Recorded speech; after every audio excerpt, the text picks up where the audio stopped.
Pernah nggak sih kalian tuh bingung dalam memanage kehidupan kalian?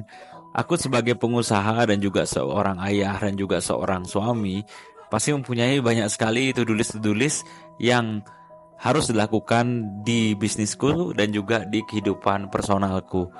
Nah, tentunya kadang-kadang kita miss di sana dan kita harus bisa belajar untuk memanage itu semua. Di dalam pekerjaan kita pasti mempunyai banyak to-do list yang mana yang prioritas, mana yang enggak, kadang-kadang pun bisa berubah-ubah.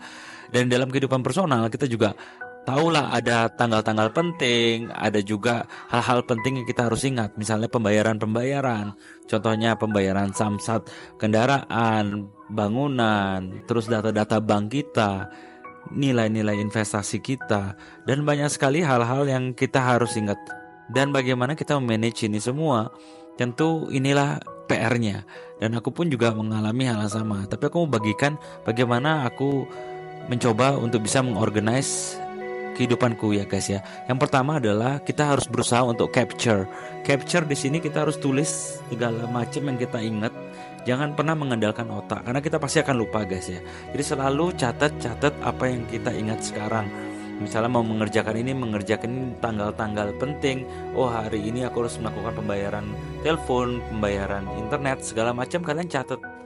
Kemudian setelah kita mengcapture itu semua, ya kita sudah tumpahkan apa yang di otak kita itu kita tumpahkan dalam pulpen dan kertas. Habis itu kita ke step kedua yaitu mengorganize. Nah, kalau kita bisa lihat kalau ada tanggal-tanggal pembayaran, kita bisa masukkan itu ke kalender kita ya, seperti Google Calendar atau Apple Calendar ataupun kalender manual. Terserah kalian yang pakai yang mana. Jadi masukin aktivitas-aktivitas itu ke tools yang sepantasnya untuk bisa membantu kita dalam mengingat itu.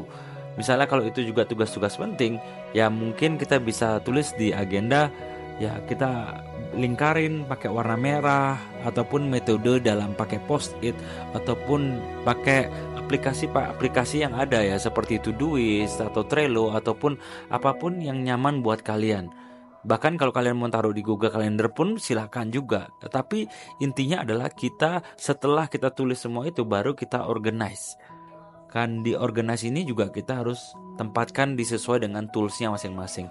Kalau ada yang catatan-catatan penting, ya masukin ke aplikasi catatan, misalnya Notion atau Evernote ataupun jurnal pribadi kalian. Jadi bebas yang mana yang kalian nyaman. Tapi di sini adalah frameworknya seperti itu. Kemudian setelah organize barulah kita review. Nah, dalam review pasti baru kita mencoba untuk tracking. Ini udah belum ya? Ini sudah dikerjakan belum ya? Kalau ini sudah dikerjakan ya udah kita centang aja. Kalau ini belum dikerjakan ya kita harus kerjakan. Nah, jadi 3 step itu aja yang aku pakai untuk mengorganize hidupku, yaitu capture, kedua organize, ketiga review. Kalau kalian juga bisa pakai Google Sheet atau email atau Google Docs, terserah guys ya. Banyak sekali tools yang di luar sana yang mana yang senyamannya kalian. Ini semua sesuai dengan selera kita dan bagaimana kita bisa produktif. Semoga ini bisa bermanfaat. Be grateful and take action.